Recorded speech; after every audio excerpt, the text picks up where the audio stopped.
All right, so you're here with us because you like to get into the nitty-gritty. You like to understand complex stuff, right? That's right. But nobody wants to feel like they're drowning in a sea of jargon, right? Yeah. So today we're going to take a deep dive into something that sounds really dry, but actually has huge real-world consequences. Yeah. We're talking about tariffs, specifically how the Trump administration calculated tariffs. Uh-huh. Now, this boils down to a really fascinating economic debate about something called price elasticity. Absolutely. And we'll be looking at some analysis from the American Enterprise Institute, or Yeah. AEI for short, Okay. to try to see if they got the math right, and if not, what kind of impact it had. Makes sense. So can you tell me in plain English, what is price elasticity? Sure. So price elasticity basically means how sensitive prices are to changes. Like if you add a tariff, how much does that change the price? Okay, so it's like the cause and effect. Exactly. It's cause and effect. Got it. But it's really important to make a distinction between import price elasticity and retail price elasticity. So import price elasticity is talking about how tariffs affect the price of imported goods directly. Gotcha. Whereas retail price elasticity is looking at how tariffs affect the final price that you and I pay as consumers at the store. Okay, so like the cost of imported parts versus the price of the finished product on the shelf. Exactly. And a lot of that difference comes from the pass-through rate. How much of that import cost hike actually makes it to the final price. Makes sense. And so the big claim here is that they used the wrong one. That's right. The argument is that the Trump administration used retail price elasticity to calculate tariff rates when they should have been using import price elasticity. And why would that be a problem? Well, because retail prices are generally less sensitive to tariffs than import prices. Okay. So if you use the retail price elasticity, you might underestimate how much import prices are going to change.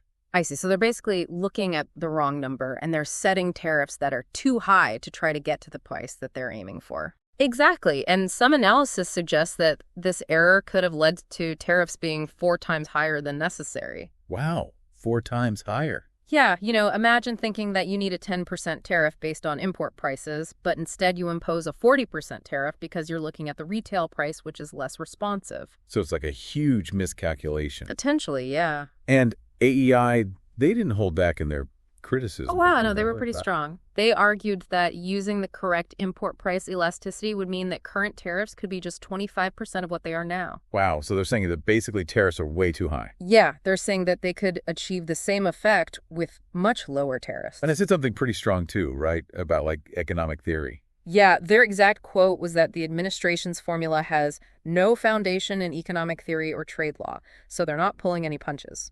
So what did the administration say about all this? Well, Agriculture Secretary Brooke Rollins, who is part of the Trump administration, she dismissed AEI as being hostile to the administration, and she defended the tariffs, saying that they were crafted by the smartest economists.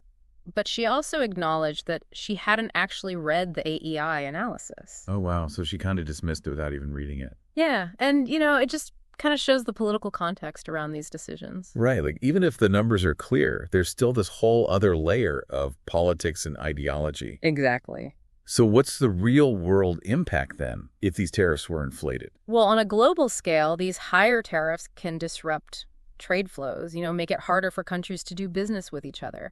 And it can increase costs for businesses and ultimately for consumers as well, because those higher costs get passed down. Right, it's like a ripple effect. Exactly. And then there's also the risk of retaliation. If we impose high tariffs on another country, they might retaliate with their own tariffs on our goods, and then it just kind of spirals. Yeah, it becomes a trade war.